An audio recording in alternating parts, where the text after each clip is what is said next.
ओम नमो भगवते वासुदेवाय। आप सभी का हमारे YouTube चैनल पर हार्दिक स्वागत है।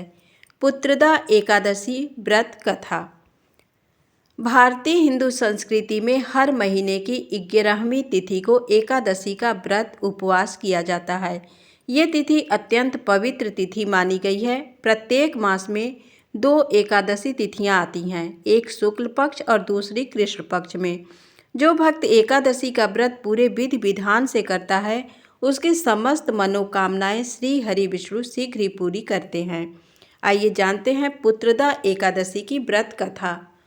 महाराज युधिष्ठिर ने पूछा, हे भगवान, आपने सफला एकादशी का महात्म्य बताकर बड़ी कृपा की। अब कृपा करके ये बतलाइए कि पौष शुक्ल एकादशी का क्या नाम है, उसकी विधि क्या है और उसमें कौन से देवता का पूजन किया जाता है।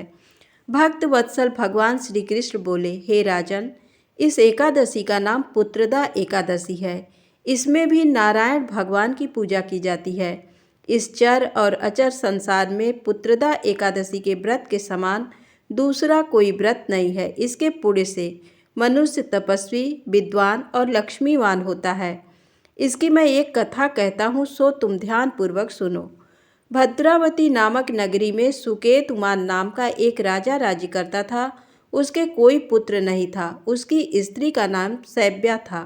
वह निपुति होने के कारण सदैव चिंतित रहा करती थी। राजा के पितर भी रो रो कर पिंड लिया करते थे और सोचा करते थे कि इसके बाद हमको कौन पिंड देगा। राजा को भाई, बांधव, धन, हाथी, घोड़े, राज और मंत्री, इन सब में किसी से भी संतोष नहीं होता था।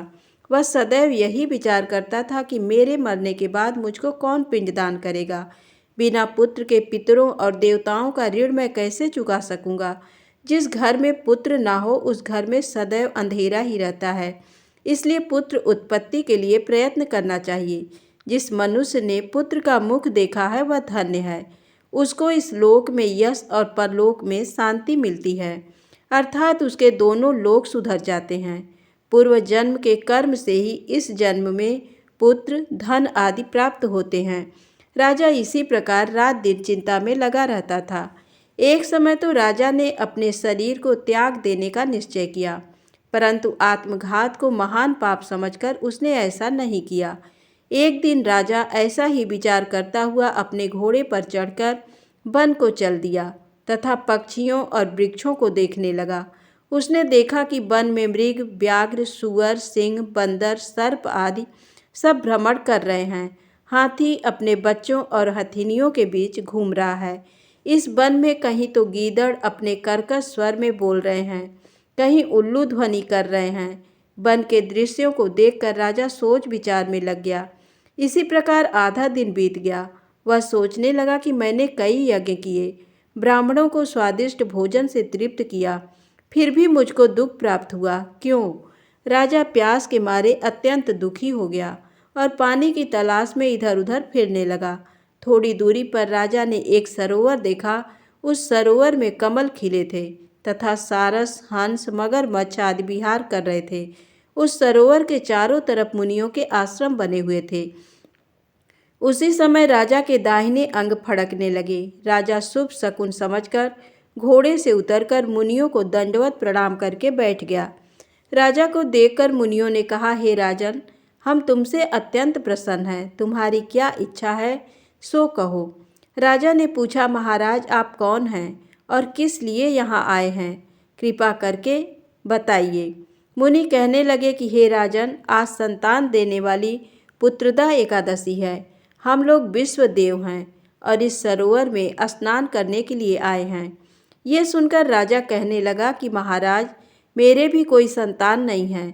यदि आप मुझ पर प्रसन्न हैं तो एक पुत्र का वरदान दीजिए। मुनि बोले, हे राजन, आज पुत्रदा एकादशी है। आप अवश्य ही इसका व्रत करें। भगवान की कृपा से अवश्य ही आपके घर में पुत्र होगा। मुनि के वचनों को सुनकर राजा ने उसी दिन एकादशी का व्रत किया और द्वादशी को उसका पारण किया। इसके पश्चात मुनियों को प्रणाम करके महल में वापस आ गया।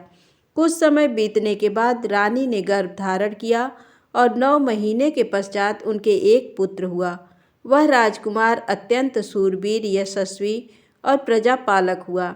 श्री कृष्ण बोले, हे राजन, पुत्र की प्राप्ति के लिए पुत्रदा एकादशी का व्रत करना चाहिए। जो मनुष्य इस महात्म्य को पढ़ता या सुनता है उसे अंत में स्वर्ग की प्राप्ति होती है। धन्यवाद।